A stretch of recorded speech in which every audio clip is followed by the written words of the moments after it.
스픽스를 사랑해주시는 시청자 여러분 반갑습니다. 5월 16일 금요일 생방송 대선 전략 정치 봉쇄 시작합니다. 오늘도 최고의 전략가들이 여러분과 함께합니다. 소개 말씀 먼저 올리겠습니다. 김한 한겨레 21 기자님 안녕하십니까? 네, 안녕하세요. 정교한 정치평론가님 안녕하십니까? 안녕하십니까? 네, 김주호 더불어민주당 경기도당 대변인 안녕하십니까? 안녕하세요. 네, 아침에 속보부터 떠 있습니다. 속보부터 발빠르게 전해드리도록 하겠습니다. 온 국민을 화나게 했던 양평고속도로 휘어가는 논란, 김건희에게 재산을 다 불려주는 기회를 마련해주는 거 아니냐, 원희룡이 화냈던 그 의혹, 경찰이 이제서야 압수수색에 집행에 나섰다는 소식부터 먼저 전해드리도록 하겠습니다. 정기환 대표님 먼저 특별히 좀 바로 취재하신 게 있죠, 발빠르게. 예, 지금 이제 오늘 아침에 압수수색을 시작했다고 하니까 양평군청 그리고 이제 기관의 국토부 이렇게 이제 압수수색을 시작하면 그 다음에 이제 순서가 개인한테 가지 않겠습니까? 전 군수 그리고 국회의원 그리고 김건희까지 이제 이어질 텐데 네. 제가 취재를 해보니까 이미 증거나 그리고 상황에 대한 이런 것들은 상당 부분 확보가 돼 있는 상황이다. 이제 확인하는 과정이 필요할 텐데 그러면 이제 사법처리 수순으로 간다는 것인데 예. 사법처리의 시점에 대해서는 지금 우리가 논할 바가 아니고 지금 이 시점에 경찰이 왜 나섰느냐. 당장 이제 대선 앞두고 김건희 수사 본격적으로 한다는 것은 경찰이 존재감을 내세우는 것도 있지만 이런 부분에 대해서 국민적 의혹이 지속적으로 엄청나게 이제 제기됐음에도 불구하고 비판을 받아 마땅하지만 지금이라도 정말로 이제 사필 규정이다라는 걸로 이제 수사를 했으니 천만다행이다. 그러면 얼마나 강도 있게 할 것이냐. 그러면 이해 당사자들 한번 봅시다. 자, 전직 양평군수 그리고 국회의원 네. 김건희 여기는 또 원희룡 그렇죠. 전 장관도 빠질 수가 없지 않습니까? 이제 이런 것들로 봤을 때 어디까지 이제 타겟팅을 하겠느냐라는 것인데 최근에 오늘 방송에서 처음 한 말씀 드릴까요? 그 핑크색 건물 기억납니까? 핑크색 건물이라는 건 양평에 있는 사당도 아니고 사찰이라고 하는데 이름도 보현사라고 붙였던 게 예. 지금 매물로 나와 있습니다. 매물로 나와 있던 걸 제가 이제 지역에 있는 부동산 통해서 확인을 했는데 예. 왜 나와 있느냐. 지금 김건희가 현금을 갖고 하는 게 굉장히 필요할 수 있다. 본인이 사법 처리에 대비해서 변호사 선임도 해야 되고 여러 가지 재산을 정리하는 과정 아니냐라는 것이 있었는데 어쨌든 경찰은 이제 압수수색이 시작됐다. 그리고 오늘 표현을 강제수사라고 했습니다. 예. 자, 당사자 동의를 구하지 않고 경찰이 강제수사를 하겠다라고 했으니까 이것이 이제 대선 과정에서 미칠 영향도 있고 이후에 김건희가 이 사안에 개입했다라는 수없이 많은 의혹들이 이제 하나하나 풀려 나갈 수 있지 않겠느냐 이런 생각을 해봤습니다. 그러니까 이제 자세히 좀 이제 소식을 풀어서 말씀을 드려보면 기사에 나온 내용들이 23년 7월에 더불어민주당 경기도당하고 사생하고 시민단체 등이 직권남용 혐의로 이제 원희룡 전 장관 등을 이제 공수처에 고발을 했었습니다. 근데 공수처에서 검찰로 사건을 넘기고 검찰이 다시 경기 남부경찰청으로 넘겨서 이 사건이 한참 삭혀지고 있다가 이제야 이제 강제 수사에 돌입했다는 얘기가 나온 거거든요. 그래도 어쨌든 경찰이 이렇게 나섰다는 것은 그리고 또 강제 수사를 말씀하신 대로 했다는 것은 상당한 수사 의지를 보이는 것 같은데 이거 원장관이 지금 뉴스에서 본 지가 오래된 것 같아요. 뭐 하고 있나 모르겠어, 그 사람. 오래됐죠. 그러니까 지금 뭐 말씀하신 대로 이게 어쨌든 정부에서 고속도로 건설사 같은 경우는 매 단계마다 절차적인 이제 증거들이 남아 있을 수밖에 없기 때문에 사실 이제 증거 확보가 그렇게 어려운 사건은 아니라고 본다면 그럼 결국에 이제 쟁점은 하나 아닙니까? 왜 노선 변경을 누가 지시했고 왜 바꿨느냐? 그렇죠. 근데 애초에 당시에 이제 막 언론들이 보도 경쟁이 붙었을 때 국토부가 양평군이 먼저 바꾸자고 했는데 이렇게 제안을 했다라고 얘기했는데 그게 사실이 아닌 건 이미 확인이 됐기 때문에 네. 그러면 국토부가 어쨌든 노선 변경을 직접 지휘한 것으로 봐야 되고 그다음에 이게 제 기억에 저희도 뭐 그때 열심히 보도를 했었지만 굉장히 짧은 기간에 이루어졌거든요. 그 노선 변경에 대한 공고와 그 과정들이 그러면 그런 과정들에서 국토부가 어떻게 한 거냐 이 부분에 이제 이 부분에 수사가 집중되면 결국 몇 사람 조사하면 나올 일이고 또 그거보다 더 결정적이었던 건 이 논란이 불거지자마자 원희룡 장관이 어떻게 했습니까? 중단시키고 이거 안 해. 간판 걸고 싸우자고 싸웁시다. 네, 그렇게 나왔는데 그거 자체가 굉장히 이례적인 일이잖아요. 그러니까 국토부 장관이 논란이 불거지자마자 그럼 우리가 안 할게요 이렇게 해서 사실상 뭐 이거를 이제 법정 용어로 말하면 증거인멸이라고 해야 될 텐데 예, 뭐 그런 행위를 사실상 한 거기 때문에 뭐 이제 그 부분에 대한 수사 이게 이제 남아 있는 것 같고 문제는 근데 지금 선거가 20일 남았기 때문에 20여일도 채 안 남았기 때문에 선거 안에 이거가 꼬린이 될 것이냐 뭐 이거는 좀 지켜봐야 되는 문제인 것 같습니다. 그러네요. 이걸 근데 선거 지금 대선 직전에 이렇게 압수수색하는 게 좀 이례적인 것 같기도 한데. 아니 뭐 검찰에서도 김건희 씨를 소환 조사하려는 움직임이 있고 뭐 경찰에서도 그의 질세라 뭔가 좀 퍼포먼스를 하고 있는 것으로 보이는데요.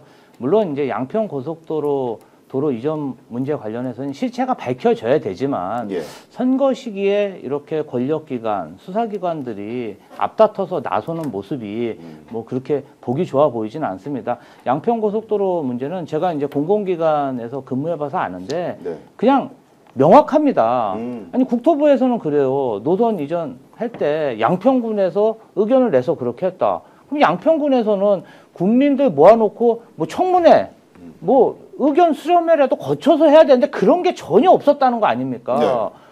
그러면 이제는 뭐라고 얘기하냐면 뭐 땡땡 엔지니어링에서 제안해서 했다. 경동입니다. 경동. 땡땡 엔지니어링에서 제안해서 했다는데 까도 돼. 그래서 뭐 거기 나오는 그 대표도 뭐라고 말을 못하고 네. 아니 그 사람들이 뭐 무슨 그 의견이 있어서 그렇게 노선 변경을 막 이게 노선 변경이라는 게 굉장히 그 뭐라 그러죠? 의견 네. 수렴이나 어떤 절차를 거쳐서 해야지 저렇게 그냥 얼렁뚱땅 윤석열 대통령 인수위 당시에 그게 노선이 변경된 거잖아요. 그래서 그렇죠. 누군가는 세게 압력을 넣어서 노선이 변경됐는데 공무원들이 자신들이 스스로 했겠습니까?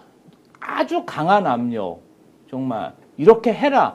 지시가 내려왔기 때문에 그렇게 노선이 변경됐을 것이고 네. 그럼 그 당시 그 노선을 변경시킨 공무원들이 지금 와가지고 내가 내 스스로 했다 이렇게 진술을 하겠습니까? 그러니까요. 다 요새 공무원들이요 상부에서 그런 부당한 지시가 내려오면 다 녹음을 하고 이메일로 기록을 남겨놓는 습성들이 있습니다. 그래서 압수수색만 해도 각종 자료들이 우르륵 나올 것이다. 저는 네. 그렇게 확신합니다. 이 부분 관련해서 정기한 대표님이 또 발빠르게 하나 더 취재를 하셨는데 안진걸 소장님 직접 전화 통화하셨죠? 예, 민생경제연구소 안진걸 소장이 이제 이 문제를 가장 먼저 민주당의 강덕구 의원 그리고 민생연구소의 이제 공동소장인 임채연 소장과 함께 네. 적극적으로 이제 나서가지고 문제 제기를 했는데 오늘 이제 수사를 착수했다, 강제 수사를 시작했다는 것에 대해서 안 소장이 어떻게 생각하는지 직접 전화해서 한번 물어봤는데요. 제가 녹음을 했는데 들려드리겠습니다. 예. 예, 너무너무 늦었지만 너무나 당연한 조치죠. 사실 저희가 23년 여름에 제일 이 문제를 강덕구님하고 민생경제연구소 임세훈 소장이랑 저희가 처음에 터뜨릴 때만 해도 반신반의하는 분들이 많았습니다. 하지만 민주당 국토위에서 노력해보고 또 이재명 대표님께서 당시에 큰 힘을 실어줘서 우리가 진상규 해보니까 이건 정말 김건희 최은순 일가의 국정농단의 핵심 중 핵심이고 바로 이런 썩어빠진 특혜와 비리를 저지른 집단이기 때문에 결국 나중에 자신들의 특혜와 비리를 계속 감추기 위해서 비상계엄 내란 폭동까지 일으킨 자들이거든요. 그래서 윤석열 정권의 처음이자 끝 모든 것이 서울 양평 고속도로에 다 담겨있다. 경찰이 늦었지만 압수수색, 강제수사 너무 잘한 것이고요. 정말 제대로 철저히 신속히 대대적으로 수사할 것을 강력히 촉구하고 호소드립니다. 자, 안진걸 소장이 이제 이렇게 얘기했죠. 늦었지만 이제 지금 강제 수사를 통해서 밝혀야 한다. 지금 김건희 국정농단의 출발은 양평게이트 고속도로 노선 변경이었다. 그것이 결국 비상계엄으로 이어지고 윤석열 파멸로 가는 첫 출발지가 이제 바로 양평게이트 고속도로인데요. 예. 제가 조금 전에 뭐 땡땡 뭐 기술공사, 종합기술공사, 동해기술공사 이런 거 이제 기억나시죠? 민간에서 제안을 해서 바꿨다는 거. 이제 강제수사 들어가게 되면 국토부 공무원들 거기에 누구로부터 압박을 받았는지 정말 자발적으로 했는지 그리고 외부 용역사가 어떻게 했는지 이거 시간 오래 걸릴 거 아닙니다. 빨리 이실직고해서 실제적 진실을 밝히는 게 중요하니까 본인의 잘못은 잘못대로 처벌받더라도 그 당시에 누가 왜 이런 압박을 넣었고 그리고 그것을 진행할 수밖에 없었는지 이제 시간 문제이지 이 진실은 다 드러나게 돼 있다 이런 말씀 드리겠습니다. 그러니까 보통 이런 조사할 때 그 맨 밑에서부터 이제 차차차차 차고 올라오더라고요. 조사하는 그 모양을 보니까. 그래서 아마 경동 엔지니어링 여기서 이제 타당성 용역을 맡아서 했었는데 여기부터 조져가지고 아니 너네들 왜 용역 이거 맡고 난 다음에 일거리가 이렇게 들었어 왜? 어떻게 된 거야? 여기서부터 차곡차곡 이제 압박하기 시작하면은 위로 쭉 타고 올라가다 보면은 뭐 윗선까지 김건희 일가까지 충분히 이어진다 이거 의지만 가지면은 시간 문제다 이거는 그런 생각이 아니, 드네요. 그 네. 엔지니어링 회사들은 네. 국토부 공무원들이 거의 신입니다. 그러니까. 이렇게 막 눈빛만 쏴도 그에 맞게 이렇게 서류 이렇게 작성해서 용역 보고서 내는 게 엔지니어링 회사의 생신데 본인들이 그 노선을 막 자기 마음대로 바꿨다고 하니까 떠넘겼잖아요. 그러니까, 얼마나 거기다가. 웃기는 얘기예요. 그리고 그 김건희 일가, 최은순 씨 그 일가가 네. 아주 그 양평에 거대한 부동산 개발 회사를 차렸어요. 네. 이모 회사라고 있는데 정말 자산이 수백억 가까운 되는 그 부동산 투자 회사인데 이 사람들이 사실 이 그 지금 가지고 있는 노선 변경이 있는 그 토지 말고도 예. 아파트 단지를 개발해 갖고 수백억 원의 시세 차익을 얻은 바가 있어요. 이미 한번 성공을 했어. 그 당시에 보면은 뭐 양평군 뭐 여주지청장이 뭐 저기 뭐야 지금 그 윤석열 전 대통령이었고 뭔가 좀 커넥션이 있거든요. 그때도 개발에 뭔가 좀 뒤가 구리고 특혜를 받은 의혹이 있는데 네. 그와 관련해서는 뭔가 밝혀진 게 없다. 그래서 차제에 김건희 일가의 부동산 투자 회사가 이런 그 수백억 또 지금 아마 수천억으로 늘어났을 것 같습니다. 네. 수천억 자산의 비밀도 이번에 수사가 돼서 특혜 의혹을 철저히 밝혀야 된다고 생각합니다. 그렇습니다. 낭만양이님이요. 증거인멸하려고 압수수색한 거 아닐까요? 이렇게 말씀하시는데 자, 이 정도로 지금 수사기관에 대한 불신이 깊습니다. 국민들이 이렇게 생각하는 사람들이 꽤 있어. 아니, 똑바로 해야 된다는 거지. 그러니까 이게 다 지금 공교롭게도 모든 사건이 그렇잖아요. 예를 들면 고발한 지가 2년, 3년이 지났는데 갑자기 왜 나서는 거지? 가만히 있다가. 가만히 있다가 그리고 그거를 이미 명태균 사건도 마찬가지고 양평고속도로도 마찬가지고 이미 언론들이 그 당시에 상당한 증거를 다 찾아놨어요. 네. 그런 상황에서 수사기관이 아무것도 안 하고 있다가 선거 18일 전에 나선다? 뭐 이런 모양새가 연출되니까 사실 이거는 뭔가 퍼포먼스군 이렇게 이제 사람들이 받아들이는데 말씀하신 것처럼 이게 그러니까 단순히 수사기관의 불신 문제가 아니라 국가기관들이 이렇게까지 국민들의 인식 속에서 쟤네는 뭔가 소위 말하는 정치질을 하고 있군 이제 시작했군 네. 이런 인식을 갖게 한다는 것 자체가 기관들이 이제 뭐 18일 후에 대대적인 개혁과 반성이 필요한 지점입니다. 그러니까요. 검찰이 김건희를 소환해가지고 공직선거법 위반 등등 공천 개입 의혹을 조진다고 이제 소환한다 어쩌고저쩌고 기사 한참 나왔었는데 네. 경찰이 뒤질세라. 우리도 하자 우리도. 다음 정권에 우리 한번 눈초점 좀 찍어보자. 이런 모양처럼 보입니다. 자, 그 모양이 보임에도 불구하고 나설 수밖에 없는 상황. 예. 그것은 일단 한쪽으로는 이제 우사를 하지만 한쪽으로는 그래도 빛을 내야 우리가 살 수 있는 것이니 숨어 있는 것보다는 욕 듣고 수사하는 게 낫다. 이렇게 매우 계산적으로 움직이지 않겠습니까? 예. 자, 그럼에도 불구하고 원칙적으로 수사를 해야 하죠. 제가 조금 전에 이제 김건희가 가지고 있는 그 보현사라는 명칭의 그 핑크빛 건물 있지 않습니까? 예. 여기에서 뭐 누구하고 하여튼 출마자의 부인과 거기서 김건희가 만났다 이것도 저희들이 단독으로 보도한 적이 있거든요. 그렇죠. 예. 근데 이거 이제 이 물건이 지금 이제 매물로 나와 있습니다. 부동산에서 매물로 나와 있다고 하니까 그렇겠죠. 문제는 얼마에 그러면 팔려고 하느냐. 요즘 그 동네 시세의 절반 값에 내놨대요. 그럼 최초는 아마 10분의 1 정도 샀을 거예요. 그래도 이제 뭐 절반 정도의 가격으로 내놓고 파는 이유가 뭐느냐. 수사가 들어올 걸 알고 있다는 거죠. 그리고 그 고속도로가 휘어진 쪽으로 가는 것이 아니라 결국에는 거꾸로 되돌아갈 것이다. 원안으로 갈 것이다. 라면 그 이제 땅의 가치가 떨어질 거 아닙니까? 한편으로는 소송에 대비해서 예.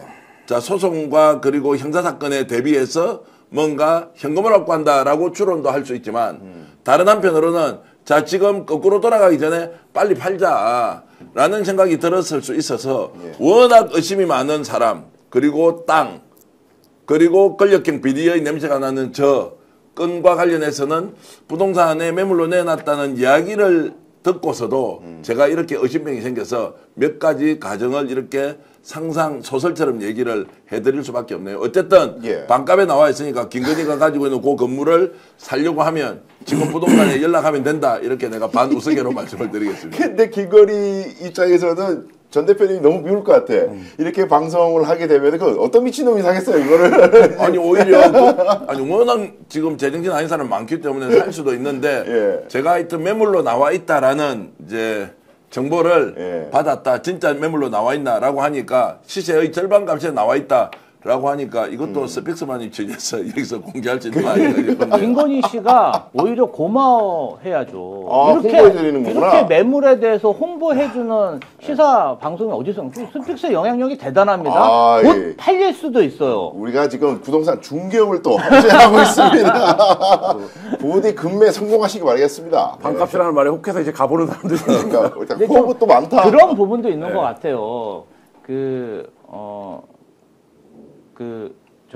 박근혜 국정농단 사건 때 그 관련된 사람들이 재산을 막 거의 몰수를 많이 당했잖아요. 그러다 보니까 최순실 씨도 재산이 거의 남아나지를 않았다고 합니다. 다 몰수를 당했대요. 재산이 수백억이었는데 건물도 다 뺏기고 예. 그런 것에 대비한 게 아닌가. 뭔가 좀 현금을 확보해서 은닉해 놓으려고 그런 목적으로 일단 팔 수 있는 건 다 팔고 있는 게 아닌가. 그런 의심도 좀 듭니다. 네. 제가 약간 법적 문제를 피해가기 위해서 좀 이제 설명을 좀 드리자면 제가 이 정보를 취득한 것은 예. 그 동네 사정을 아주 잘 알고 있는 중개업과 관련된 또는 그런 정보를 취합하고 있는 기자 출신 현직 기자로부터 제가 들었던 이야기이기 때문에 혹시라도 제가 김건희 일가에게 직접 매물을 확인한 것은 아니다.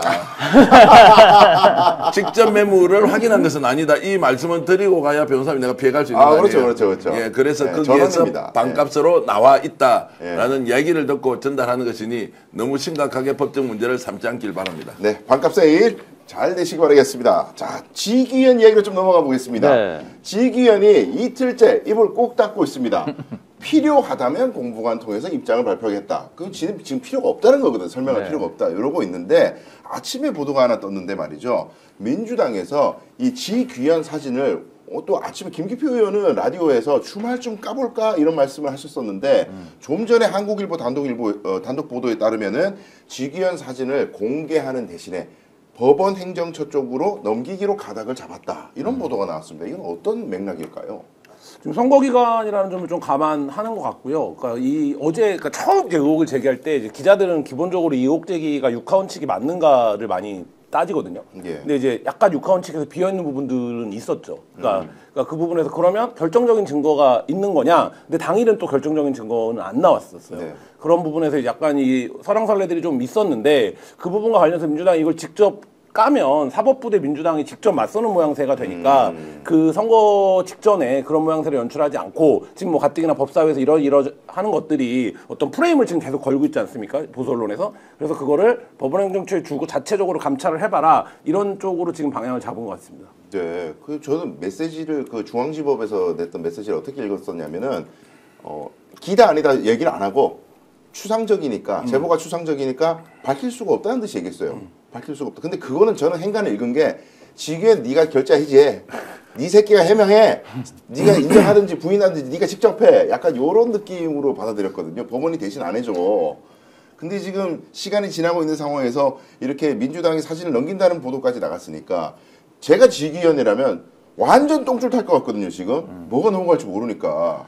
그래서 좀 거취 표명을 일찍 할 수도 있지 않나 이런 얘기도 나오던데. 자, 거취 표명을 이제 하기 어려운 상황은 좀 이따가 이제 설명을 제가 부가적으로 드리기로 하고요. 이제 민주당은 이제 이런 정도에서 법원행정처 윤리감사실에서 이걸 조사하도록 하는 것을 매우 잘했다. 예. 왜냐하면 이 사진까지 이제 공개를 하게 되면 그것이 정치적 의도가 있느냐 없느냐 휘말릴 가능성이 있기 때문에 일단 법원행정처에서 조사에 착수했다고 아침에 제가 또 얘기를 들었습니다. 그리고 한국일보 단독 보도가 아니고 우리가 이미 오늘 단독 보도 하려고 준비를 했는데 한국일보가 그러니까 아침에 이제 써버려서 어쨌든 아까워. 자 그렇게 됐는데 어쨌든 민주당은 이제 사진을 넘기기로 했다는 것 자체가 예. 잘한 결정이다. 두 번째 공식적으로 이 문제를 다루지 않으면 안 되는 상황이 왔습니다. 법원행정처는 어떤 식으로든 답을 해야 하는데 문제는 지금 지기현 판사가 받고 있는 여러 가지 의혹에 대해서 당사자가 네. 일단 소명을 하고 있지 않다. 왜 소명을 못하느냐? 이것이 사실이 아니기 때문에 소명을 하지 못하느냐? 아니면 뭔가 더 큰 게 있기 때문에 소명할 수 없는 것이냐?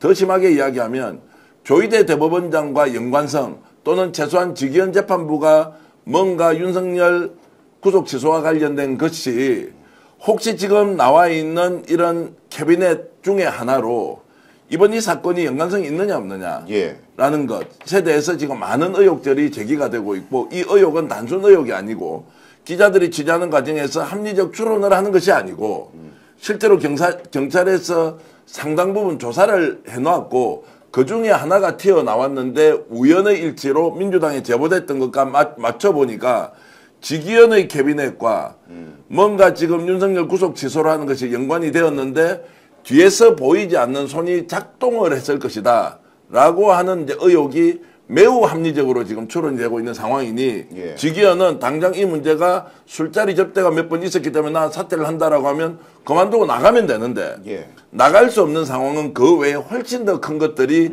걸려 있다라는 것인데 이게 뭐 특검 수사가 필요하든 당사자는 다 알고 있을 겁니다. 예. 그러면 경찰에서 강제 수사를 하든 공수처가 하든 이 과정에서 밝혀져야 할 것들이 많은데 취재로는 한계가 있고 제가 보기에는 경찰은 거의 다 알고 있는 것 같고 검찰은 잘 모르니까 우리는 캐비넷 안 가지고 있다고 한동훈이 얘기를 했는데 뭔가 여기에서 좀 혼란스러운 상황이 내부적으로 있는 것은 분명하다.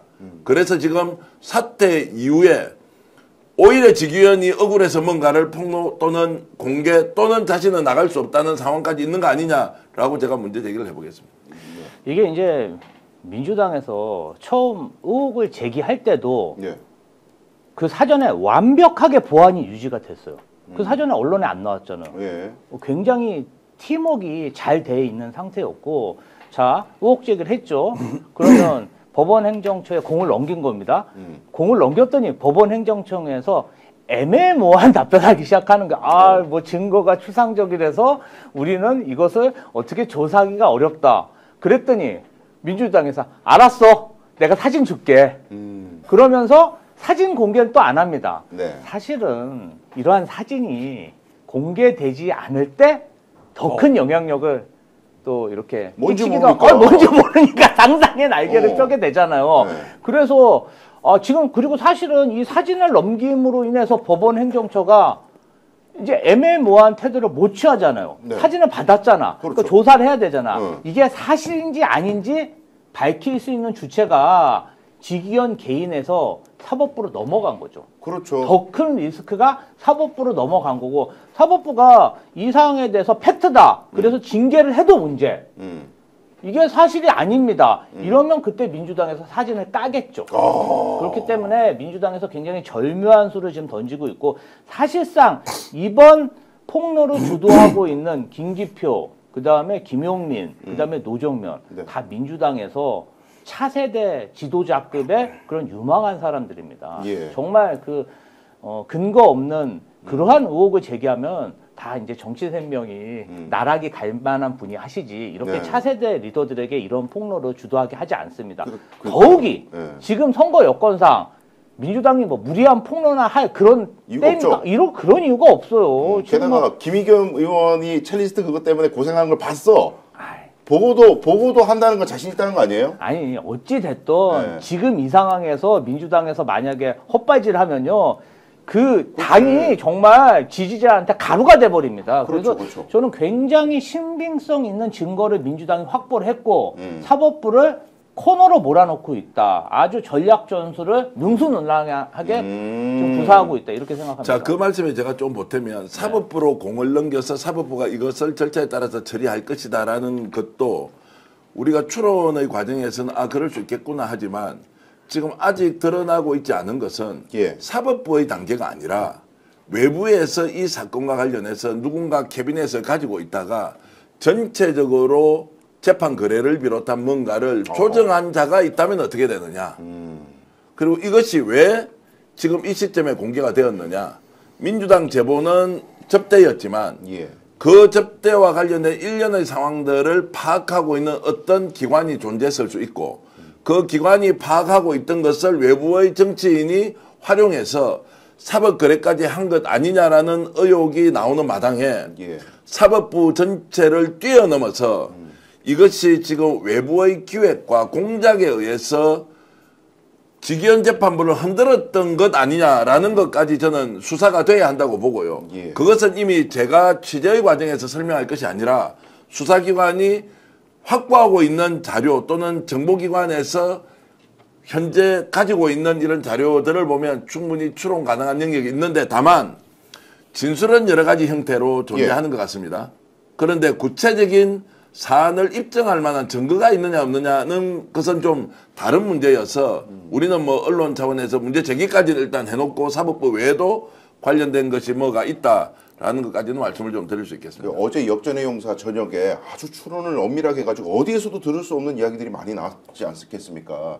그래서 어느 수사기관에서 이 정보를 가지고 있을 듯한 것도 출연이 많이 됐었고, 그래서 이제 발전시킬 수 있는 얘기를 스픽스에서 많이 했는데, 이거 이대로 지기현이 계속 침묵을 지키고 있으면 일이 더 커질 것 같거든요. 계속 이런 포지션으로 갈 수가 있을까요, 지기현이? 그러니까 실제로 이제 매주 재판을 해야 되기 때문에 어쨌든 재판 전에는 입장 정리가 필요하다고 보여지고, 지금 전 대표님 말씀하신 대로 이 사건이 지기현 개인을 찍어내는 이런 문제라기보다는 두 가지 측면에서 사법 카르텔에 연관이 있는 사건인 것 같아요. 하나는 예. 저도 뭐 예전에 이제 윤석열 후보 시절에 검사들이 접대받는 문제들 취재를 하다가 예. 하느라고 이제 강남 눈사람도 막 돌아다녀보고 이런 적이 있었는데, 여기도 그런 데 중에 하나인데, 예. 그러니까 이런 일상적인 판검사에 대한 접대 문화, 이거는 술이 꼭 이해관계가 있어서 그런 게 아니라 예를 들면 검사들이 이런 얘기 하거든요. 변호사 중에 변호사시지만 잘 되는 애들 있잖아요, 동기 중에. 그러면 술 먹다가 불러서 술값 내라고 하거든요. 그렇죠, 그렇죠. 언젠가 너 나한테 신세 진다, 뭐 이런 거예요. 근데 뭐 그 일상적으로 그렇게 한단 말이죠. 그러니까 판검사 월급으로는 도저히 드나들 수 없는 술집에 드나들고 뭐 이런 과정들. 그러니까 이게, 그리고 지기현이 추상적이라고 얘기한 건 이런 맥락도 있는 것 같아요. 그게 뭐가 문제인데, 거기서 술 안 먹는 사람이 어딨어. 다 먹는데? 네, 뭐 이런 것도 포함되어 있다고 보거든요. 그러면 이 문화를 일소할 수 있느냐, 이게 첫 번째 문제인 것 같고, 두 번째 문제는 지금 전 대표님이 얘기한 건데, 만약에 그걸 넘어서서 이게 예를 들어서 뭐 경찰이든 검찰이든 누군가의 캐비넷에 있었는데 이것이 이제 말하자면 윤석열 쪽의 어떤 권력자에게 보고가 되고, 그 권력자가 이거를 통해서 뭔가를 시도했다, 뭐 이런 구조라고 한다면, 우리가 명태균 사건 진행될 때, 아, 검찰 캐비넷은 이렇게 만들어지는 것이군, 착착착착 수사 보고서가 했는데 아무 수사도 하지 않는군, 뭐 이런 걸 지켜보지 않았습니까? 근데 이것도 마찬가지로 어떤 경로가 됐던 수사기관이 이 자료, 이런 이제 말하자면 공무원에게는 굉장히 치명적인 것들을 입수했다가 이렇게 꺼내들고 너 내 말 들을래 안 들을래, 뭐 이런 식으로 활용이 된 거라고 한다면 저는 그거는 엄청난 국정농단이라고 봅니다. 그렇죠. 그리고 제가 현업에 있다 보니까 참 더러운 경험이 하나 있었는데, 이 판검사들, 특히 검사들, 이런 사람들이 변호사들한테 이제 얻어먹고 술값 결제하기 시키고 밥값 결제하기 시키고 이럴 때 그 들어온 얘기를 제가 한번 들은 적이 있어요. 뭐라 그러냐면은 자기네들 의식 구조에서는 판사 1등, 2등, 검사 3등 변호사인 거예요. 변호사는 공부 제일 못하는 것들이야, 지들 생각에는. 공부는 제일 못하는데 돈은 변호사가 제일 많이 벌었어.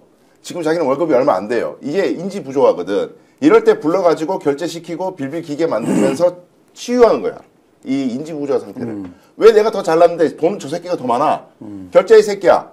이래가지고 결제를 하고 절절 매고 막 아이고 막 바치고, 결제만 하는 게 아니에요. 서비스도 막 해. 그런 상황을 즐긴다는 거지. 그게 제가 너무 기분이 들어와가지고 그런 얘기 듣고, 이게 만연해 있어요. 근데 지금 많이 좋아졌는데 지방으로 갈수록 아직까지도 난립니다. 한 10년 전에 했던 농담 중에, 기자랑 교수가 술을 먹으면 기업 대관이 와서 술값을 내고, 기자랑 검사가 술을 먹으면 변호사가 와서 술값을 낸다는 말이 있었을 아니, 정도니까.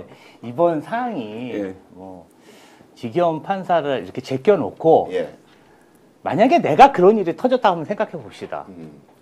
그러면 사실이 아니야, 가만히 있겠습니까? 난리 나죠. 아니, 이것은 그냥 뇌물을 받았다, 비리를 저질렀다, 그런 거하고 또 다른 측면에 문제죠. 자기 가정과 가족에 대한 모욕입니다. 그렇죠. 아유, 예를 들면은 그 나이 때 그럼 40대 후반에 50대 초반이면은 또 자녀들도 어느 정도 사춘기고, 그러면 아버지가 뭐 하는지 다 안단 말이죠, 친구들이. 그럼 놀립니다. 예. 니네 아버지 그랬냐?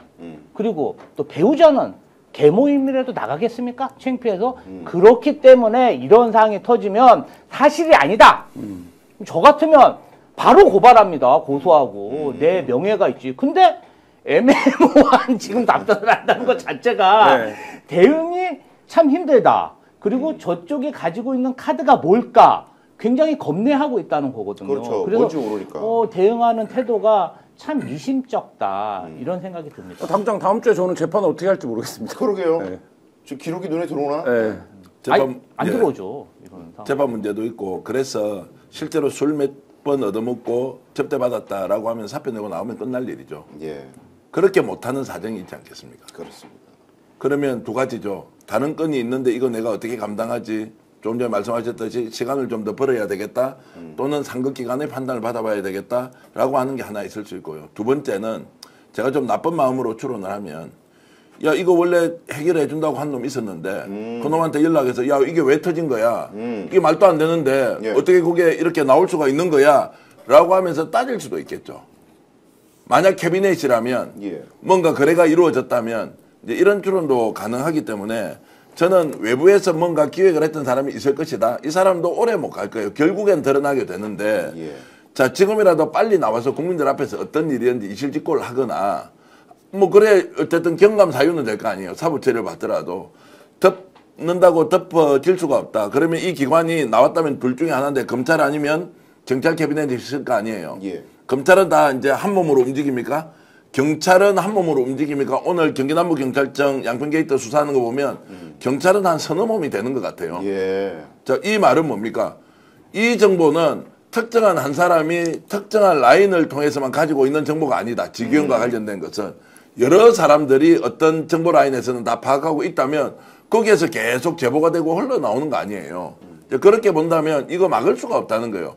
막을 수가 없다는 전제로 법원행정처가 빨리 조치해야 하고 막을 수가 없다는 전제로 지기현은 자신의 거치 문제를 결정해야 하고 막을 수가 없다는 전제로 바깥에서 기획자가 있으면 이 사람이 빨리 조치하는 것이 맞다라고 예. 저는 말씀드리겠습니다. 그리고 이게 뭐 흘러가는 게 그 만약에 캐비넷 때문에 협박을 해가고 지기현이 뭐 구속 취소라든지 뭐 여러 가지 행동을 했다면은 그걸로 끝날 리는 없잖아요. 계속해서 뭔가 요구하는 게 있었을 것 같은데 지기현이 그 말을 안 들었나? 이런 생각도 들어요. 그러다 보니까 뭐 이렇게 나왔나? 이런 생각도 그죠. 요 들어요. 단계까지 가면 이제 변호사니까 알아서 본인 방어 잘 하시고요.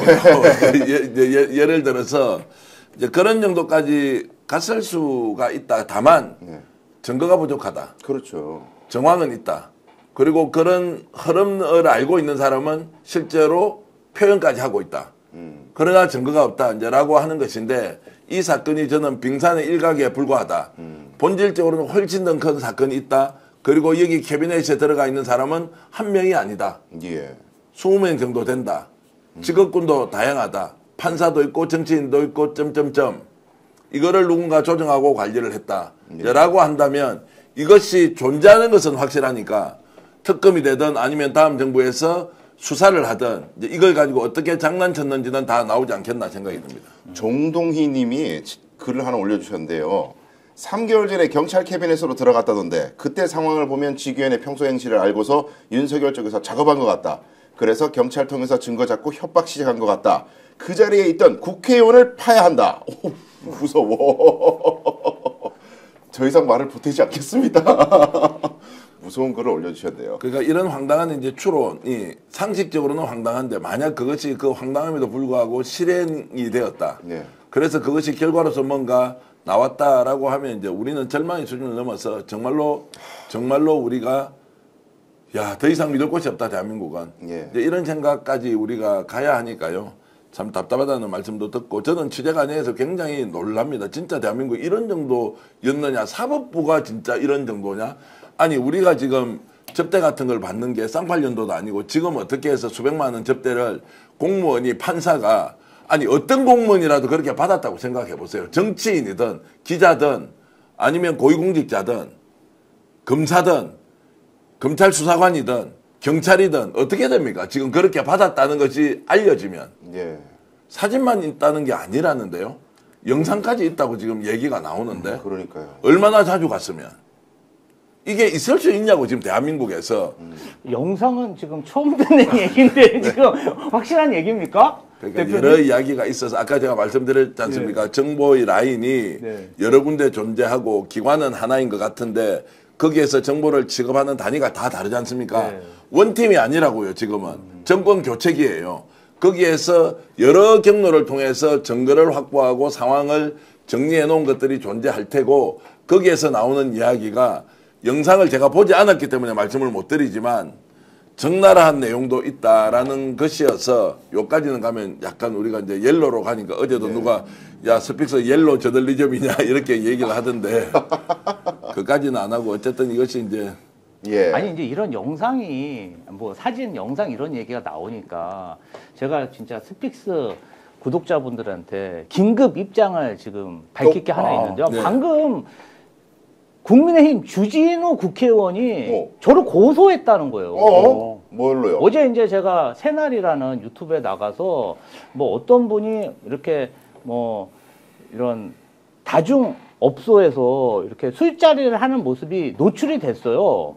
어떤 분이? 예, 그러니까 새날 측에서 제보를 받아갖고 어떤 분이 이렇게 술자리를 하는 모습이 노출이 됐는데 그래서 저는 패널로 출연해서 그냥 그 사진을 봤습니다. 네. 그리고 아무 말도 안 했어요.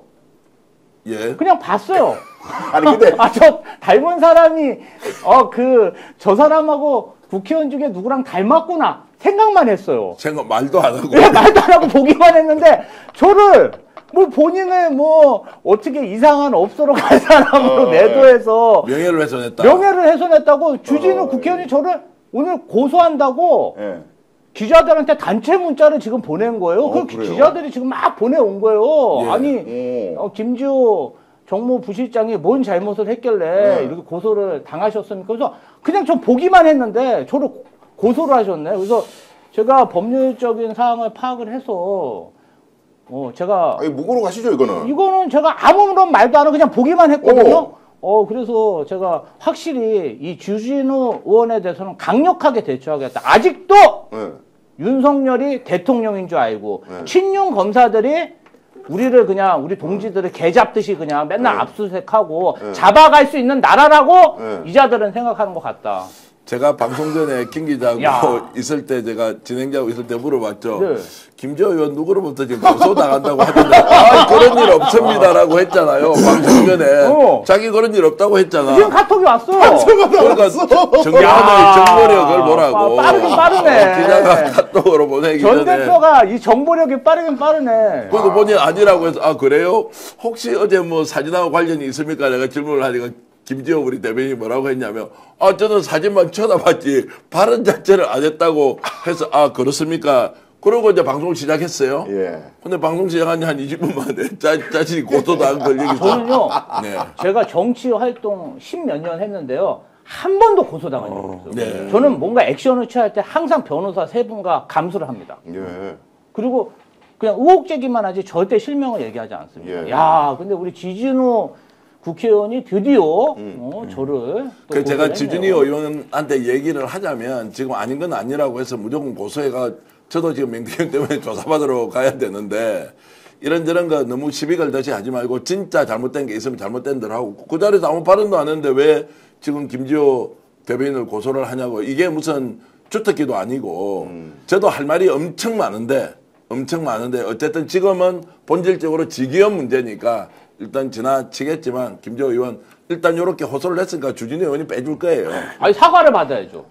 제가 무슨 언제 허위 사실을 유포했습니까? 아니 앉아 있는 것도 죄라고 윤석열은 야. 찍으면 죄가 된다고. 이게 무슨 진짜 아직도 윤석열의 나라인지 착각하는 모양이에요. 가만히 있었어. 그냥 보기만 했어. 자 무고 플러스 명예훼손 갑시다. 그러니까요. 자, 그래서 뭐냐면 앉아서 말을 하고 싶은데 다음에 출마도 해야 되잖아. 여러 가지를 복합적으로 고려했을 때 이거 할까 말까. 근데 매우 고도의 정치력을 발휘해서 일단 오늘은 보기만 보자라고 있었는데 고소당했어. 아니 닮았다는 얘기도 안 했어요. 분명히 닮았거든요. 아니 네. 근데 형님 웃으셨어요 혹시 그 보시면서? 아니 그냥 이렇게 미소는 띄고 그게 문제야. 웃었어. 그것도 명예훼손이 되나 보고 웃고 있으면 야. 방조. 명예훼손 방조. 정치가 이제 뭐 웃었다고 고소하고 이거 무서워서 살겠으면 아니 현직 국회의원이 그냥 선량한 이렇게 국민들 이렇게 고소하고 다녀도 되는 겁니까? 그러니까요. 제 명예를 너무나 훼손했어요. 그러니까 우리 저 김조 대변인님이 방송짬이 몇 년이에요. 본능적으로 요거 잘못 판단했다 그러면 큰일 난다는 걸 감각적으로 아는 사람이거든. 제가 지난 대선 때요. 네. 김건희 의혹 관련해서 현안 대응 팀장으로 140건 단독 기사 제보한 사람입니다. 자, 제가 이렇게 이제 언론 보도를 하겠습니다. 자, 속보 여러분 전해드리겠습니다. 김지호 민주당 경기도당 대변인이 방송 중에 웃었다는 이유로 명예훼손 혐의로 경찰에서 구속영장을 신청했습니다. 웃었다는 이유로 구속영장 신청했습니다. 이렇게까지 잠깐 혐의가 미소예요. 미소예요, 미소. 그래서 찍 웃었습니다. 찍. 공소장에 웃음으로써 방조했다. 하여튼 참 이거 그런데 그런 거 고소할 때 기본적으로 유튜브를 녹취를 따거든요. 녹취록 만들어서 하거든. 영상을 제대로 안 본 것 같아. 그러니까 보지도 않고 그냥 보고 등장인물 김지호 누구야? 있네? 나와 있는 사람 다 엮어 넣어. 이렇게 해가지고 이제 저도 그렇게 이런 사람이 검사하고 네. 청와대 비서관하고 국회의원 됐으니까 국민의힘이 그따위로 정치를 하는 겁니다. 그냥 국가 반역자들이 그냥 날뛰고 있잖아요. 국가 네. 반역자들이. 예. 아유. 김혜경 여사가 150만 원 항소심에서 선고받았다고 해서 혹시라도 이재명 후보가 직을 박탈당할 수도 있다. 뭐 이런 이야기도 했다는데 일단 여기까지 또 좀 예. 더 나가면 바로 그렇죠. 또 당하기 때문에 야, 저는 진짜 이게 스픽스 나온 지는 얼마 안 됐지만은 위험합니다. 잘못 잘해. 나왔다. 저는 지금부터 웃지 않고 질질 울면서 방송을 해야 되겠다는 생각이 듭니다. 김한 기자님은 고소 안 당하셨어요? 어디서? 네, 저는 가만히 있었습니다. 그거 말고 아, 고소도 미소를 해가지고 하고 띄셨잖아. 있어. 우리 김한 기자님도 아, 웃으셨어. 저희는 아까 뭐 분명히. 기사 써서 예. 당하는 경우를 많이 있는데 요새 말씀하신 것처럼 너무 이거를 다 어떤 법정으로 가져가서 문제를 해결하려고 아니면 그러니까요. 국회 공인인데 아니면 해명하고 뭐 적극적으로 자기가 자기 입장을 반론할 수 있는 창구들이 많이 있는데 이렇게 기자들한테 문자도 보낼 수 있고 근데 다 이걸 법정으로 가져가는 이 태도가 결국에 이제 윤석열 정부 내내 반복되어 왔던 것 아닙니까? 언론을 상대로 정치인을 상대로 뭐 이재명 후보를 상대로 그러니까 이거를 이제 끝내야 된다 이런 생각입니다. 예. 오늘 아침부터 시청자분들 많이 계신데. 와, 18,000분이나 들어오셨네. 야. 근데 이게 시청자분들은 18,000분 정도 계신데 좋아요가 5,500밖에 안 돼요. 이거 뭐 어떻게 된 거야? 이게 보시는 분들 한번 눌러주세요. 이거 뭐 귀찮지 않아. 누르는데 1초도 안 걸려요. 좋아요 꼭 눌러주시고 더 많은 분들이 진행자가 시청해주세요. 인기가 별로 없다. 뭐 이런 거. 진짜로 완전 인기 있어서 들어와 봤는데 진행자가 마음에 안 들어. 울려고 해. 안 웃어. 웃으면 바로 명예훼손인데. 좋아요 귀염상으로 밀어붙이십시오. 아니 상대방을. 시청자 여러분 외모 보고 좋아요 누르십니까? 전 대표님이 계시지 않습니까? 예. 스픽스를 응원하는 마음으로 수정원 국정원급 정보를 자랑하는 스픽스 아니겠습니까? 여러분들께서 스픽스 응원하는 마음으로 좋아요 눌러주시면 감사하겠습니다. 근데 전 대표님 네. 정보력은 대단하네. 그러니까요. 아, 그 당사자보다 먼저 알아. 아니 그 물어보니까 아니라고 해서 그럼 내가 잘못 들은 생각했죠. 아니 그냥 좀 웃었어요 보고. 천진난만하게 아닌데요? 없는데요? 방송 중에 알았어. 자 다음 주제 넘어가도록 하겠습니다. 대선 후보 지지율 추이를 좀 그렇게 봐야 됩니다. 지지율이 5대 3대 1로 고착화되는 분위기입니다. 이재명 후보 50, 김문수 30, 이준석 10% 그렇게 고착화되는 분위기인데 리얼미터에서 최신 여론조사 하나 소개해드리면은 이재명 후보가 51.9%, 김문수 33.1%, 이준석 6.6% 이렇게 나오고 있는데요. 뭐 이대로 한 시간 전에 갤럽도 나왔는데 갤럽이 네. 2주 만인가 조사를 다시 한 건데 네. 이재명 51%, 김문수 29%, 이준석 8%입니다. 그러니까 거의 같은 그러니까 리얼미터는 무선이고 네. 갤럽은 이제 전화 면접 방식인데 어쨌든 조사 방식을 어떻게 하던 지금 숫자가 거의 같이 나오고 있다. 비슷하게. 거의 이 흐름이 고착화되고 있고 꿈의 55 가능할까? 55 정도는 목표로 잡고 있는 것 같은데. 일단 이제 요렇게 봅시다. 이제 바닥이 얼마냐. 각 이제 후보 3자가 바닥이 얼마냐. 이재명 후보는 50을 기준으로 이제 네. 올라가고 있는 것 같고요. 김문수 후보는 30을 이제 기준으로 가고 그리고 이준석 후보는 5%. 여기에서 이제 10%를 넘느냐 못 넘느냐. 예. 김문수 후보는 30%에서 35를 넘을 거냐 40까지 갈 거냐. 이재명 후보는 50에서 찍어놓고 55에서 60까지 갈 거냐 말 거냐. 그러면은 이 바닥이 지금 고정이 됐다고 하는 것은 대선판에서 뒤집어질 가능성이 없다는 것이죠. 두 번째 차이가 얼마나 날 것이냐는 것은 지금부터 이제 좀 있겠지만 실제로 부동층이 표를 찍지 않겠다. 78%에서 80% 정도 투표율이 나온다고 20% 일단 제쳐놓으면 그 80%를 최대치로 봤을 때 투표 참가자들이 예. 여전히 지지 후보를 결정하지 않았다. 몇 퍼센트 정도 볼 수 있을까요? 선거가 지금 2주 남았습니다. 그리고 사전투표로 보면 지금 10일 남았거든요. 네. 자, 29일, 30일이잖아요. 그러면 오늘이 지금 며칠입니까? 16일이잖아요. 예. 그러면은 자, 요런 상황에서 바뀔 사람이 많아야 5%? 좀 더 봐도 10% 있겠습니까? 저는 없다고 보기 때문에 이제 고착이 된 것이고 여기에서 차이를 어느 정도 내느냐 하는 것은 이재명 후보가 55에서 60 사이가 할 것이고 안 되더라도 50은 지킬 것이고 그리고 김문수 후보는 30인데 뭔가 대단한 이벤트가 생겨서 40을 넘느냐 못 넘느냐고 하는 상황일 테고 그리고 이제 10%를 가지고 마지막까지 싸울 사람이 이준석 후보 아니겠느냐. 그럼 단일화 효과도 없을 것이다. 왜냐하면 단일화를 하게 되면 이준석을 지지하는 사람 중에 상당수가 이재명으로 빠져나올 가능성이 있다. 이렇게 지금 일단 기초적인 조건은 정리할 수 있지 않겠느냐는 생각이 듭니다. 네. 근데 이 저 기자님 보니까요. 하와이 홍이라고 네. 하와이에 계신 분이 지금 연달아 국민의힘 지민하고 막 욕을 하니까 하와이로 가겠다. 국민의힘에서. 근데 또 하와이 오지 마. 아침에 글이 또 나왔습니다. 그 이제 하나 영향이 미치는 게 이제 하와이 홍 문제가 있고 그다음에 두 번째가 이제 이준석에 관해 가지고 뉴스타파에서 지금 아주 그냥 작사를 내고 있습니다. 이준석을. 이제 여론조사 조작했던 게 아예 나왔다라고 이제 단언을 하고 단독 보도를 막 이어가고 있는데 이준석과의 단일화 또는 윤석열 탈당 아니면 뭐 홍준표 같은 사람들을 붙잡아가지고 표를 단속하고 이게 세 개 중에 하나가 김문수가 생각하는 뭐 대안인 것 같은데 다 안 되는 것 같아 제가 보기에는. 그러니까 하와이는 오지 말라는 거고 내가 가 있는데 네가 왜 오냐 이런 거고. 그다음에 이준석은 단일화를 할 이유가 없죠. 예를 들면 이준석은 어쨌든 자기의 그 지지율 기반을 확인을 하면 보수가 어쨌든 어떻게 될 건지는 이준석이 제일 잘 알지 않겠습니까? 선거 후에 어떻게 될지는. 그러면 이제 본인에게 룸이 생긴다고 보는데 왜 지금 뭐 굳이 김문수랑 단일화를 해서 후보를 넘겨주자는 건데 사실상 다 선택할 수가 없고 홍준표 이제 후보 같은 경우에는 지지자들이 그렇게 움직였다라는 거는 최소한의 묵인이나 재가가 있었다라는 거거든요. 그런 상황까지 갔는데 지금 다시 돌아와서 뭘 한다? 이거는 이제 지금 홍준표 그 후보가 선택할 수 있는 건 아닌 것 같고 다만 홍 후보도 그거는 얘기하고 있죠. 선거 후에 갈게. 선거 후에 가면 내가 할 일이 있을 것 같은데 라는 얘기를 하고 있는 건 어쨌든 이 다음 포지션을 보고 있다라는 거고 그러니까 지금 선거에는 발 안 담그겠다는 얘기고 그렇게 보면 저는 어젠가 그런 여론조사가 나왔는데 단일화를 해도 2, 3%밖에 안 움직입니다. 아이고 네, 30에서. 어떡하냐. 그러니까 이 구도가 그래서 여론조사 기관들이나 전문가들도 굉장히 심심한 선거가 됐어요. 왜냐하면 이게 5대 3대 1이 나온다는 거. 그리고 다자구도에서 50을 넘긴다는 건 사실 여론조사를 해볼 필요가 없다는 얘기와 같거든요. 왜냐하면 51이면 이기는 건데 그렇기 때문에 굉장히 좀 그 구도가 지금 한 열흘 가까이 고착화되고 있다.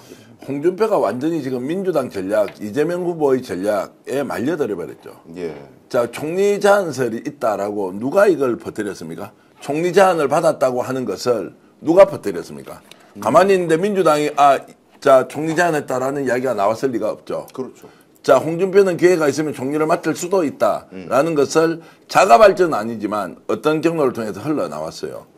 그러니까 일단 홍준표는 국힘은 차고 나갔으니까 국힘 쪽으로 못 간다는 것을 명확하게 해놓는데 홍준표가 그러면 김재호 대변인도 계시지만 진짜 초대 총리를 홍준표가 할 수 있느냐 없느냐 있다고 보십니까 없다고 보십니까? 저는 좀 불가능하다. 예, 불가능합니다. 왜냐하면 첫 번째 이재명 후보를 지지하는 압도적 다수의 국민이 홍준표는 명태균 게이트와 관련이 있고 그럼요. 자, 여기에 대해서 범죄 혐의가 워낙 많은 사람을 초기에 한다? 자, 이게 첫 번째입니다. 두 번째 국회 동의 과정이 필요한데 국회 동의 과정에서 초대 총리를 지명하는데 여야가 합의해서 추대할 만한 인물을 선정합니까? 아니면 국민의힘을 죽여버리고 나왔는데 이재명 후보하고 손잡고 있는 이 사람을 총리로 국힘이 받아들이라고 하면 대선 패배에 의해 이것을 국힘이 받아들일 수 있냐고. 현실적으로 불가능한 카드예요. 그럼에도 불구하고 이 설을 왜 계속 내놓고 있느냐. 계산이 있겠지. 본인이 지금 받아야 될 범죄 혐의가 얼마나 많은데 차고 넘치는데 자기 채권들 외국으로 다 가버렸잖아요. 자, 이런 것들을 종합적으로 고려했을 때 홍준표는 자기 정치를 하면서 국힘으로 안 가는 듯 하지만 실질적으로는 민주당이 나 좀 잘 봐주면 좋겠다. 이재명 후보가 나 좀 잘 봐주면 좋겠다. 자, 큰 틀에서 우리 일 좀 한번 하면 어떻겠습니까? 총리도 괜찮지 않습니까? 라고 누군가 말은 했을 수 있겠지. 이걸 가지고 확대 해석해서 본인의 정치적 입지를 유지하는 수단으로 쓰지만 단언컨대 홍준표가 총리 될 일은 없다라고 저는 그렇게 주장합니다. 이게 사실은 올해 1월 달에 민주당이 뭐 탄핵도 가결시키고 탄핵 소추도 가결시키고 압도적이었는데 지지율이 막 이상 증세가 막 나타났잖아요. 그때 중도표가 왔다 갔다 했어요. 뭐 민주당 드라이브가 너무 센 게 아닌가 뭐 그러면서 그 이후부터 민주당 전략이 좀 바뀌었거든요. 세게 밀어붙이다가 뭔가 좀 세게 이 완급을 조절을 하고 중도 확장 전략을 1월, 2월, 3월, 4월 지금까지 하고 있는 겁니다. 그러면 사실 지난 2017년 대선 때도요. 안철수 의원 표가 막 왔다 갔다 했어요. 그때 갑자기 문재인 대통령하고 비슷한 지지율이 나와서 민주당 막 난리가 났었거든요. 그래서 사실 정치권에선 이 중도표 잡는 게 굉장히 어려운데 민주당하고 이재명 후보가 1월, 2월, 3월, 4월, 5월 5개월간 확실히 이 표를 잡은 거거든요. 예. 그러면 고착화됐다는 편이 맞죠. 어느 정도 표를 잡은 거예요. 그리고 선거가 시작하는 이 시점, 이 전 일주일, 그 다음에 시작 후 일주일, 이 2주를 제일 중요하게 봅니다. 사실상 2주에 유권자의 70%가 마음을 정해요. 그렇죠. 그리고 사전 투표할 때 또 한 20%가 정하고, 그리고 마지막에 선거 당일날 이 정하는 사람은요, 한 5에서 10%도 안 돼요. 굉장히 적어요. 그러면 저희가 사전 투표 끝나고 악수하고 선거운동 해보면 딱 분위기가, 파장 분위기가 나거든요. 네. 다 마음을 정한 거예요. 그래서 이번 주가 굉장히 중요한데, 이재명 후보와 민주당은 수성에 성공했다. 그에 반해서 국민의힘, 그 다음에 김문수 후보 측은 사실상 이 선거를 이 사람들도 이기려는 생각이 있을 정도로 선거를 지금 망치고 있어요. 뭐 선거, 기본적인 뭐 선거 운동복이나 유세차, 선거 유세원도 준비가 안 되고 있고, 국회의원들조차도 막 지금 설왕설래 혼잡스러운 모습을 보이고 있거든요. 그래서 선거 후에 국민의힘의 주도권을 누가 가지고 갈 것인가에 더 그 방점이 잡혀 있고, 거기서 더 들어가 보면요, 뭐 한동훈계의 흐름이 아주 안 좋아요. 철저히 그 자당 후보와 국민의힘을 공격하는 스탠스를 선거 시작 시점부터 지금까지 일관되게 지속하고 있고, 예. 그 강도가 점점 세죠.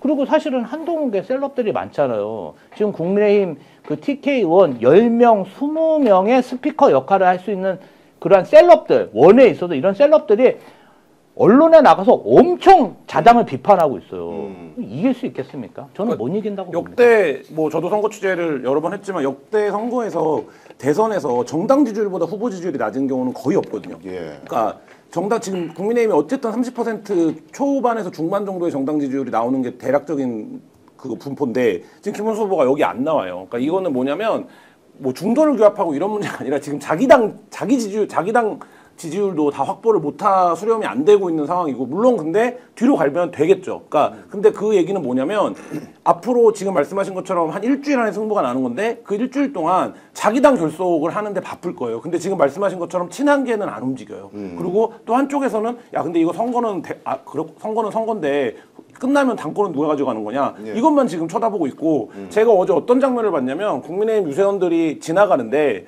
어떤 사람이 와서 물어보더라고요. 왜 이거 2번만 써있고 이름을 후보 이름을 안 써있냐. 등번호 2번만 써있어. 예, 예. 그러니까 뭐냐면 온 국민이 선거 초반 딱 게시하자마자 그게 제일 큰 뉴스예요. 그러니까 이 국민의힘 후보가 원래 김문수가 아니었네. 한덕수가 찍혀 있었을 것이다. 뭐 그리고 이런 지금 식으로 하잖아. 광주나 서울도 그런데 예. 지방은 더 심하다는 거 아닙니까? 지금 그렇죠. 이 유니폼도 안 내려왔다는 거예요. 어떤 맞아요. 특정 지역들은. 예. 이러면 이 얘기는 무슨 얘기입니까? 당 조직이 전혀 굴러가지 않고 있다. 그걸 결정적으로 보여준 게, 저는 서문시장에 그렇게 사람이 없는 거 처음 봤습니다. 대선 후보가 유세를 왔는데. 이 얘기는 뭐냐면 서문시장에 일반 시민들이 모이는 게 아닙니다.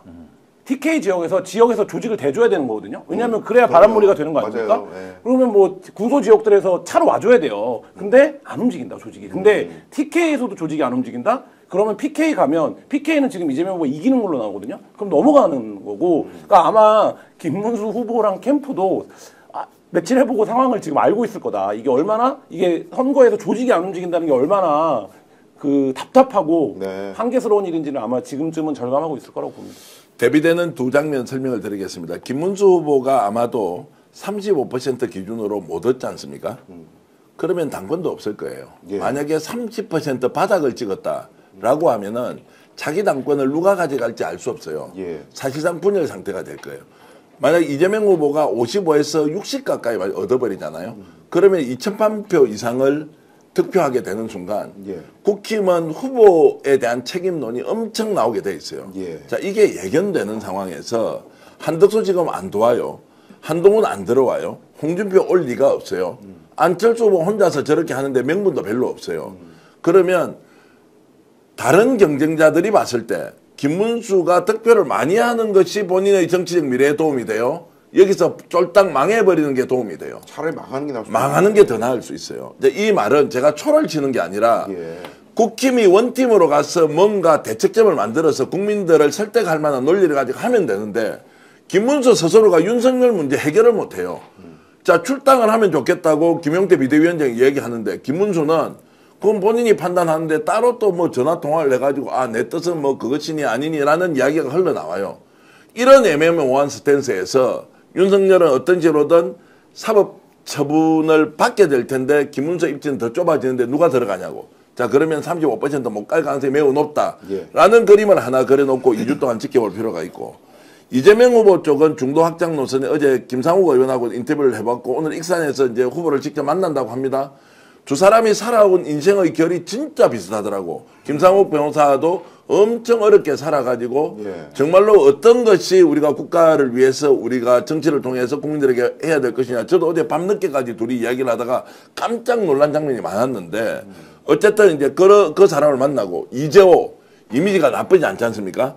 여기가 들어올 가능성까지 있다라고 하면 중도로는 외연이 엄청 늘어나는데 어제 이재명 후보를 보고 제가 놀란 것 중에 하나 순천에서 장대비가 쏟아지고 있었습니다. 우산을 들고 사람들이 지금 다 보려고 이렇게 하고 있는데 본인만 이렇게 좀 가드가 쳐져 있는데 들어가서 연설을 하면서 울먹하면서 정말로 그 많은 사람들이 괜찮아 이렇게 할 때 발언을 하고 나서 거기에서 나오면서 넙죽절을 해버리는 거예요. 고맙다고 미안하다고. 야, 이런 이제 사진 하나하나 영상 하나가 이렇게 돌아다니는 걸 보니까 이게 이제 분위기가 달라도 너무 다르다. 이쪽은 계속 확장세가 되고 있고 그러면서 그 장면을 본 이재명 지지자들은 절대로 나 혼자 갈 거 아니야. 제발 29일이 빨리 왔으면 좋겠다. 사전투표 때 한번 두고 보자. 혼자 절대 가지 않는다. 한 명이 아니고 2명, 3명을 데리고 가겠다라는 이런 열기가 더 고조되는 것은 압도적 표 차이가 이루어지지 않으면 내란 세력이 언제라도 준동할 수 있다는 것을 그렇습니다. 국민들이, 유권자들이, 지지자들이 더 잘 알고 있다. 이 두 장면을 생각해 보시면서 2주 동안 우리가 집중할 필요가 있다는 말씀입니다. 맞습니다. 그리고 조금 이제 김문수 후보에 대해서 보수 유권자들도 그렇고 TK 국회의원도 좀 창피하게 생각하는 게 좀 있는 것 같아요. 그러다 보니까 잘 안 모이고 또 유세장에 많이 모이면은 오시는 분들의 특징이 있는데 민주당 같은 경우는 좀 세대 구분 없이 젊은 분도 많이 오시는데 김문수 후보 유세장은 보면은 또 이렇게 성조기, 태극기, 태극기 부대가 많이 오시고 또 조금 막걸리 냄새도 나고 이게 좀 유세장에 가기가 창피해 하시는 분들이 많고 그리고 김문수 후보와 김재현 비서실장 두 분이 그냥 후보 된 걸로도 좋은 거야. 그렇죠. 까르페 디엠. 지금 이 순간을 즐겨라. 이기고 지고의 이 문제가 아니라 차명진이라고 하면 더 있어요. 그렇죠. 거대 정당의 후보가 됐다는 것 자체. 내가 이제 주류다.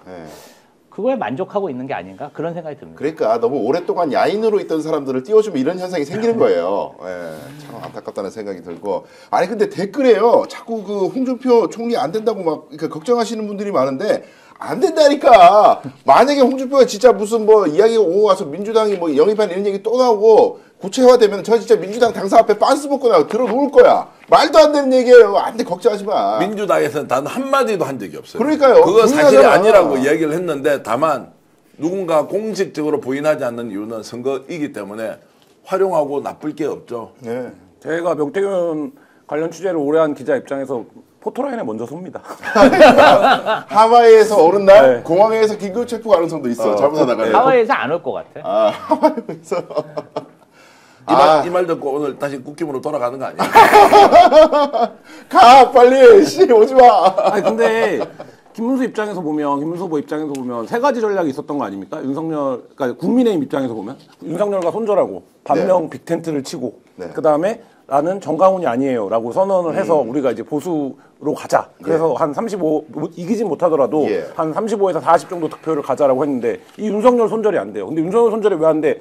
보면 김문수가 윤석열이에요. 그래서 이게 안 되는 거예요. 그러니까 김용태 비대위원장이 그렇게 완곡하고 간곡하게 얘기를 해도 김문수가 한마디로 박살내고 지금 말씀하신 대로 친한계 의원들이 스피커들이 나와서 무슨 얘기하는 거냐? 윤석열이 김문수한테 전화해서 화냈다는 얘기까지 하는 거예요. 그걸 어떻게 알아요, 외부에서. 근데 그런 얘기를 자당에서 해요. 그러니까 이게 안 되는 거예요. 그리고 빅텐트 했는데 지금 보면 민주당 지지자들이 동의하든 동의하지 않든 자꾸 텐트를 치는 건 민주당이에요. 그리고 저쪽은 텐트가 없어.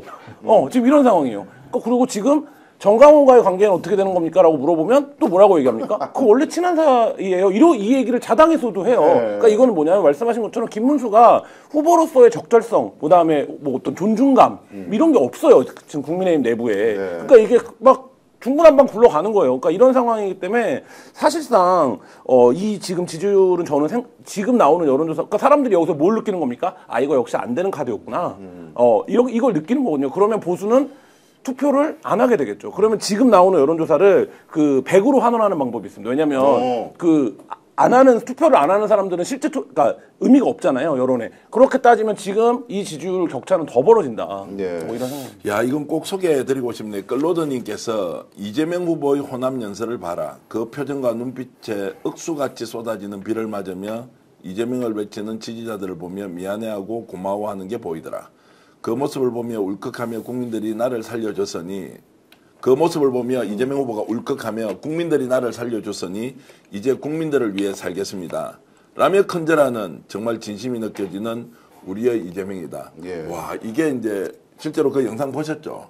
깜짝 놀랐는데 진짜 이렇게 괜찮은 사람인 줄 몰랐는데 와, 이재명의 성과가 이번에 경청 투어하고 이렇게 하면서 그대로 드러나고 있다. 특히 이제 지역 발전 공약 이런 거 내는 거 있지 않습니까? 해남 가서 이 넓은 땅에 재생에너지 하면 여기서 이제 에너지 우리가 팔 수 있다.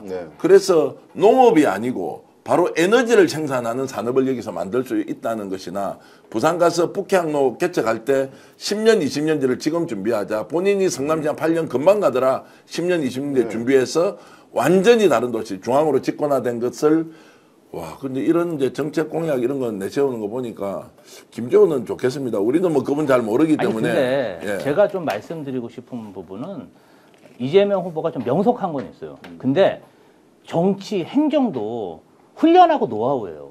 그냥 어느 날 갑자기 되는 게 아니라 다양한 행정 경험과 정치 경험을 통해서 이렇게 만들어가는 부분이거든요. 어떤 사람은 도태당하기도 하고 어떤 부분은 발전하는데 이재명 후보 같은 경우는 저는 그냥 정치 노동자 같습니다. 항상 노력하고 근면하게 성실하게 그렇게 노동자처럼 일하는 그런 정치 지도자라고 생각합니다. 그러니까요. 이게 하여튼 김문수와 윤석열은 이제 탁구를 이어가고 있습니다. 탈당은 대통령이 판단하는 거야. 대통령은 뭐 이익이 된다면 탈당은 뭐 판단해봐. 서로 떠넘기고 있는데 열심히 탁구 치고 있는 이 모습 속에서 캠프는 박살이 나고 있고 싸우고 있고 참 이런 오합지졸하고 싸우는 것 자체가 굉장히 뭐라 그럴까요? 부끄럽고 좀 자존심 상한다는 근데 생각이 저는 드는데. 언론들이 약간 자가증시, 저는 윤석열이 탈당할 생각 없다고 봅니다. 없어요. 오늘 MBN 단독 나왔어요. 내가 있는 게 선거에 더 도움이 되지 않나? 맞아요. 왜냐면 이익이 된다면 탈당하겠다. 근데 내가 나가면 지지층이 빠질걸? 그러니까 그렇게 생각하기 때문에 이분은 탈당하지 않을 겁니다. 우리가 마이너리그에 있기 때문에 그래도 자랑질을 좀 하면 지금 속보로 대법원에서 지기현 부장판사 의혹 윤리감사실에서 확인 중이다. 야, 오늘 우리가 제일 먼저 조사 착수 했다 이렇게 했는데 야, 스픽스 괜찮은데? 박수 한번 주시다 이거. 역시 스픽스야. 수정원이에요, 수정원. 좋습니다. 오늘 아침에도 여러 속보들로 여러분께 인사드렸습니다. 스픽스는 항상 발빠르게 한 발 더 빠르게 여러분께 속보를 전해드릴 것을 약속드리면서 도움 주시는 분들 소식 전하겠습니다. 최대 128만 원 놓치지 마세요. 인터넷 TV 신규 가입 시 48만 원, 휴대폰 구입 시 최대 50만 원, 정수기 렌터 시 최대 30만 원, 인터넷 가입과 동시에 알뜰폰 또는 휴대폰 장만 합 시 현재 쓰고 있는 휴대폰의 통신사만 변경하면 최대 30만 원의 혜택을 돌려드립니다. 인터넷 선능은 거기서 거기죠. 혜택만 잘 비교해 보시면 됩니다. 비교원은 23년 동안 60만 명 누적 가입자, 983억 누적 현금 상품 지급, 그리고 개인정보 보안도 철저해서 한 건의 보안 사고도 없었습니다. 8억 이상의 보증보험을 가입해서 한 번에 억울한 모바일도 없이 준비된 인터넷 비교원, 인터넷 휴대폰 정수기 비교는 비교원에서 하세요. 자세한 내용은 1670-2571, 1670-2571을 통해 상담받으시거나 네이버에 인터넷 비교원을 검색하시고 상담 신청하시기 바라겠습니다. 삼산순백 5월 광고 드리겠습니다. 전설의 고래산사의 맥을 잇는 지리산 산양산사 수출의 순 100% 산양순백 5월 가정의 달을 맞아 삼산순백 1+1과 사은품 삼산시대 서른포 한 상자를 선물로 준비했습니다. 다양한 사포닌 종류의 압도적 농도를 자랑하는 삼산순백 한 박스 30병에는요 7년근 산양산사 30뿌리 분량의 사포닌이 들어있습니다. 온라인 구매 후기 16,000건과 만점에 가까운 평점을 자랑하는 가심비 최고의 제품입니다. 산삼의 본연 지리산 800고지에서 농약 한 방울 비료 한 톨 없이 비바람 이슬 맞으며 7년을 기다린 시종 산양산상을 사용한 삼산순백 가정의 달 사랑하는 부모님께 드릴 선물로는 최고의 선물이라 자부합니다. 검색창에 삼산순백으로 검색하시거나 전화문의 1666-1080-1666-1080으로 문의주세요. 2025 대선 전략 정치봉색. 자, 네. 마치기 전에 제가 그래도 댓글 주신 분 애니초이님께서는 뉴질랜드인데 직접 투표장에 지금 가시려고 준비하시는 모양인데 애니초이님 정말 대단하십니다. 비행기 타고 가셔서 아마 표 찍으실 건데 그리고 하수재님, 뽀롱님, 오케이님, 노유정님, 막내님, 소맘님 그리고 캐슬린 초이님, 상길님, YB킴님, 올웨이스 로즈님, 환영님, 김도희생님 여러분들께 감사의 말씀드리고 태우님이나 방고우님 그리고 사는 게 지겨워질 때라고 하시는 닉네임 쓰시는 분들 모두 감사드리고요. 디아지털님, 정정자님 이렇게 많은 분들이 댓글 주셨는데 함께 공유했습니다. 정태자님도 진심으로 감사의 말씀드립니다. 스픽스가 약간 오바해서 자랑질하는 건 여러분들 그냥 양해해 주시면 좋겠습니다. 실제 실력이 좋은 게 아니고 우연찮게 이렇게 알았던 내용 여러분들과 함께 공유하는 것이니까요. 아닙니다. 실력입니다.